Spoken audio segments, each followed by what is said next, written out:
По повод одбележувањето на 116 години од Илинденското востание и 75 години од првото заседание на АСНОМ, делегации од општините Кочани и Чешиново-Блешево, како и членови на Сдруженијето на борците, заеднички положија свежо цвеќе во спомен паркот посветен на Никола Карев, кај местноста Свиланово во близина на селото Рајчани.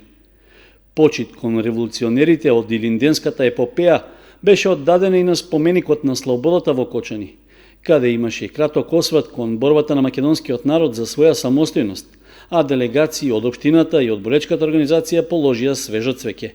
При тоа беше истакнато дека Илинден е темелник на засебноста, идентитетот и на нашата државотворност. Славејќи ги двата Илиндена од 1903 и од 1944 година, се спојуваат стремежите на старите и новите илинденци, кои воделе по патот за создавање на современата држава.